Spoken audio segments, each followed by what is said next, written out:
बिस्मिल्लाहिर्रहमानिर्रहीम। अस्सलाम वालेकुम my dear viewers and welcome to my YouTube channel math by Farwa. उम्मीद करती हूँ कि आप सब खैरियत से होंगे। जी, आज हम जो यूनिट कर रहे हैं वो है यूनिट नंबर 11, जो कि हम करेंगे according to smart syllabus. And according to smart syllabus chapter number 11 में आपके पास रिव्यू एक्सरसाइज है।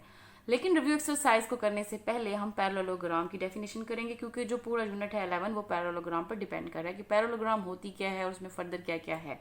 तो सबसे पहले हम पैरेललोग्राम की डेफिनेशन कर लेते हैं। पैरेललोग्राम की डेफिनेशन बहुत इंपॉर्टेंट है। समटाइम्स आ जाता है जी डिफाइन पैरेललोग्राम। तो जो पैरेललोग्राम की डेफिनेशन है वो है आपके पास आपकी Punjab text book 9th class 290 page पर है। तो सबसे पहले आप इसको हाईलाइट कर लें अपनी बुक से, और इसको आपने याद भी जरूर करना है, बहुत इंपॉर्टेंट है। A figure formed by 4 non-collinear points in the plane is called a parallelogram if अगर its opposite sides are of equal measure, इसकी जो opposite sides हैं वो equal measure की हों, और its opposite sides are parallel, और वो sides parallel भी हों। सबसे पहले इसमें क्या चीज़ आ रही है? 4 non-collinear points। तो मैं कोई से 4 non-collinear points ले लेती हूँ, 1 2 3 एंड 4। तो ये मैंने अपनी मर्जी से ले लिए हैं। लेकिन क्या होगा, ये तो नॉन कोलिनियर की बात तो होगी, क्योंकि ये एक ही लाइन पर सारे लाइन नहीं कर रहे, डिफरेंट लाइंस बनती हैं। दैट्स वाई ये क्या है? Non collinear. लेकिन उसने कहा है कि ये इक्वल मैयर में होनी चाहिए, जो अपोजिट साइड्स हैं ये क्या होनी चाहिए? इक्वल मैयर में होनी चाहिए। तो दैट्स वाई इसका मतलब है कि ये मैं रफ स्केच कर रही हूँ, आप लोगों ने प्रॉपर करनी है। ये जो है, अगर ये मेरी 4 सेंटीमीटर है तो ये भी मेरी 4 सेंटीमीटर होनी चाहिए। अगर ये मेरी 2 सेंटीमीटर है तो ये भी मेरी क्या होनी चाहिए? 2 सेंटीमीटर। यानी कि अपोजिट साइड्स, ये अपोजिट साइड्स हैं, इस तरीके से ये अपोजिट साइड्स हैं, यानी ये और ये अपोजिट है। तो अगर ये 4 सेंटीमीटर की है तो ये भी 4 सेंटीमीटर की होगी। एक ये ले लेते हैं और एक ये ले लेते हैं, यानी कि ये आमने सामने वाली अपोजिट, ये भी क्या होंगी? मैयर में इक्वल होंगी। अगर ये 2 सेंटीमीटर है तो ये भी 2 सेंटीमीटर की होगी, या अगर ये 3 की है तो ये भी 3 की होगी, वट एवर। ये सेम भी हो सकती है, ऐसी बात नहीं कि ये सेम नहीं हो सकती, लेकिन ये जरूरी कि आमने सामने वाली क्या है? ये बराबर होनी चाहिए। फर्दर ये आमने सामने वाली क्या होंगी? पैरेलल होंगी, जैसे कि आपको नजर आ रही है। अगर पैरेलल से क्या मुराद है? कि ये आपस में इंटरसेक्ट नहीं करेंगी। पैरेलल की डेफिनेशन यही होती है कि ऐसी दो लाइंस जो इंटरसेक्ट ना करें। अगर इस लाइन को देखें, ये लाइन में ले रही है, देखें सीधी जा रही है, कहीं इंटरसेक्ट करेगी इस लाइन को? इस तरीके से ये ऊपर वाली लाइन लेने आमने सामने वाली, ये अगर स्ट्रेट जा रही है तो ये क्या आपस में इंटरसेक्ट करेंगी? डेफिनेटली ये नहीं करेंगी, क्योंकि स्ट्रेट सीधी जा रही है आगे को। तो इसमें यह है कि अपोजिट साइड्स क्या हो? पैरेलल हो। पैरेलल मीन्स कि वो कहीं भी आपस में इंटरसेक्ट ना करें। तो ये तो हो गई एक पैरेललोग्राम की डेफिनेशन। इस डेफिनेशन के साथ साथ आप लोगों ने प्रॉपर एक फिगर बनानी है, ताकि पेपर चेक करने वाले पे अच्छा इंप्रेशन पड़े, आपको पूरे मार्क्स मिले। तो ये इसकी डेफिनेशन है, और ये साथ में एक एग्जाम्पल के तौर पे आप डायग्राम बना सकते हैं। अब हम चलते हैं, पैरेललोग्राम की कुछ ऐसी कंडीशंस हैं जो आपके रिव्यू एक्सरसाइज के क्वेश्चंस में यूज होंगी। तो पहले हम उनको स्टडी करते हैं, देन हम क्वेश्चन नंबर 3 करेंगे।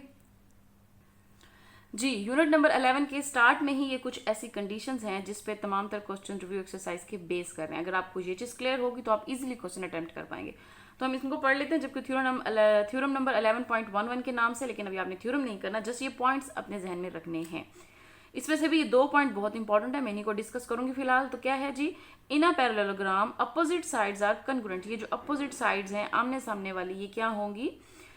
कन्ग्रुएंट होंगी। इसके अलावा क्या है? अपोजिट एंगल्स आर कन्ग्रुएंट, यानी कि ये एंगल हो चाहे ये एंगल हो चाहे ये एंगल, ये सारे क्या होंगे? आपस में कन्ग्रुएंट, यानी अपोजिट साइड्स भी कन्ग्रुएंट होंगी और अपोजिट एंगल्स भी कन्ग्रुएंट होंगे।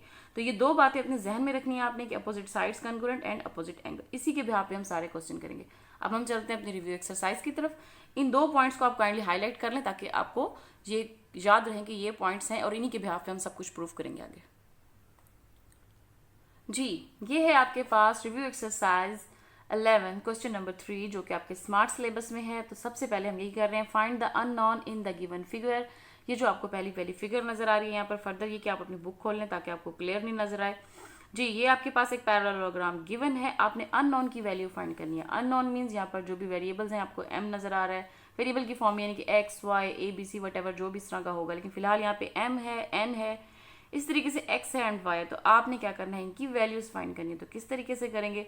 वही 2 पॉइंट्स आपने अपने जहन में रखने हैं कि अपोजिट एंगल्स क्या थे? कन्ग्रुएंट थे। इसी तरीके से अपोजिट साइड्स भी क्या थी? कन्ग्रुएंट थी। अब फिलहाल मुझे साइड की जरूरत नहीं है, मुझे यहाँ पे एंगल्स फाइंड करने हैं। यहाँ से आपको नजर आ रहा है ये m degree, n degree, x degree, y degree. तो यहाँ पे मुझे क्या फाइंड करना है? बेसिकली एंगल्स फाइंड करना है। तो मैं कौन सी कंडीशन लगाऊंगी, जो कि मैंने अभी आपको हाईलाइट करवाई थी, कि अपोजिट एंगल्स क्या होते हैं? पैरेललोग्राम के कन्ग्रुएंट होते हैं। तो यही चीज़ हम लिख लेते हैं। अब आपको नजर आ रहा होगा, यहाँ से मैं फर्दर करीब करके दिखाती हूँ। दिस वन, ये पहले वाली पिक्चर आपने देखनी जिस पर मेरी पेंसिल है, ये क्वेश्चन नंबर 3 की डायग्राम है। जी, अब ये 75 और 90 ये क्या है? कन्ग्रुएंट है, क्योंकि ये क्या है? अपोजिट एंगल है। तो इसी चीज़ को हम देख लेते हैं। In a parallelogram opposite angles are congruent, that's why मैंने यहाँ पर लिखा है कि n इज इक्वल टू 75, जैसे कि यहाँ पे आपको नजर आ रहा है n इज इक्वल टू 75, क्योंकि अपोजिट एंगल्स कॉन्ग्रुएंट है तो ये क्या होंगे, आपस में बराबर होंगे। इसी तरीके से नेक्स्ट हम क्या कह रहे हैं कि n is equal to Y की अल्टरनेट एंगल। आई होप कि आप अल्टरनेट से फेमिलियर हो, अगर नहीं है तो कोई मसले की बात नहीं है। ये देखिए, अगर एक लाइन ये है, एक लाइन ये, इसके ऊपर मैंने कोई लाइन ड्रा किया, फॉर एग्जांपल अगर एक एंगल में ये बना रही हूँ और एक ये बना रही हूँ, तो ये क्या कहलाएंगे, अल्टरनेट एंगल। अब हम देखते हैं अपनी प्रॉपर फिगर की तरफ जो हमें गिवन है, क्या उसमें हमारा कोई इस तरह का जो मैंने कह दिया यहाँ पे कि अल्टरनेट एंगल है एन और वाई, क्या ये यहाँ पे बन रहे हैं, देखें यहाँ पर आप जी, ये देखिए ये एन है और ये यहाँ पर वाई है, तो ये क्या है, अल्टरनेट एंगल है, तो ये आपस में क्या होंगे, बराबर होंगे। जैसे कि मैंने आपको यहाँ रफ स्केच भी करके दिखा दिया है कि ये क्या है, अल्टरनेट एंगल्स हैं। फर्दर हम क्या करेंगे, इसमें इसी चीज को लिख लेंगे जी। तो अभी मैंने कहा कि n is equal to Y है, और अभी मैंने आपको बताया था कि n क्या है, 75 है, तो दैट्स वाई मैंने n डिग्री को क्या ले लिया, 75 डिग्री, ये हमने यहाँ से ले लिया। ठीक है जी, अल्टरनेट एंगल आई होप कि आपको क्लियर हो गए होंगे। मैं इसको फर्दर रेस करी क्योंकि इसका फिलहाल हमारे क्वेश्चन से कोई ताल्लुक नहीं है, जो कि आपकी डायग्राम उसमें है, क्या कहते हैं बुक में, आपने वही फॉलो करनी है। जस्ट आपको एक्सप्लेन किया कि अल्टरनेट एंगल्स क्या होते हैं। फर्दर हम क्या करेंगे जी, अब हमने फाइंड करनी है एक्स एंड वाई की वैल्यू, जैसे कि यहाँ से आपको नजर आ रहा है एक्स की वैल्यू फाइंड करनी है, वाई की आप कर चुके हैं जी। आप लोग सब फेमिलियर हैं सप्लीमेंट्री एंगल से, स्ट्रेट लाइन पर जो एंगल्स होते हैं वो क्या कहलाते हैं, उनका सम सप्लीमेंट्री एंगल्स। तो किस तरीके से लिखेंगे इसको, एक्स को फाइंड करने के लिए हमने लिखना है X plus Y plus 180 degree. ये देखें यहाँ से X degree plus Y degree is equal to 180। Straight line पर जो एंगल होता है वो क्या होता है, 180 डिग्री होता है, और हम इसको सप्लीमेंट्री एंगल कहते हैं। अब यहाँ वाई की जगह पर मैंने क्या पुट किया हुआ है, 75, क्योंकि वो मैंने फाइंड कर लिया था, जैसे कि यहाँ पे आपको नजर आ रहा है this one, X plus 75 is equal to U. Further अगर आप इसको लिखना चाह रहे हैं, इसको बेहतर ये कि पहले फार्मूला लिखें, X plus Y is equal to 180 degree. Then आपने क्या किया, एक्स अपनी जगह पर एज इट इज रहा है, वाई की जगह पे आपने 75 पुट कर दिया है, then 180 degree is as it is. 180 degree क्यों आए, क्योंकि ये आप लोग स्ट्रेट लाइन का फॉर्मूला से सब फेमिलियर है, उसको हम सप्लीमेंट्री एंगल्स कहते हैं। फर्दर हम क्या करेंगे जी, हमने अननोन यानी कि एक्स की वैल्यू फाइंड करनी है, 75 को आप राइट साइड पर ले जाएंगे तो आपके पास क्या हो जाएगा, 180 माइनस 75। फर्दर आपने इसको सब्ट्रैक्ट किया तो आपके पास वैल्यू क्या आ जाएगी, 105। इसका मतलब है आपने n की वैल्यू भी फाइंड कर ली, आपने y की वैल्यू भी फाइंड कर ली, इस तरीके से आपने x की वैल्यू भी फाइंड कर ली।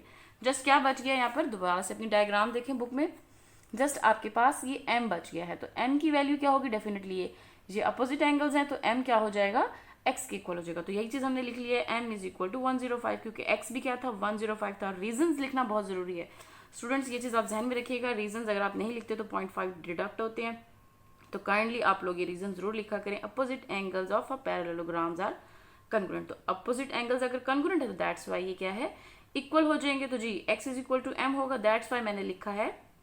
यहाँ पर आप रीजन भी देख सकते हैं, या इस तरीके से लिख दें, या यूं भी लिख सकते हैं कि x degree is equal to m degree, that's why क्या है, ये 105 के इक्वल है। आई होप कि आपको क्लियर होगा, लेकिन बेस्ट ये है कि आप इस तरीके से लाइन लिखें, ये जस्ट समझाने के लिए मैंने आपको बताया जी। आई होप कि क्वेश्चन नंबर 3 आपको क्लियर हो गया होगा। अब हम चलते हैं क्वेश्चन नंबर 4 की तरफ।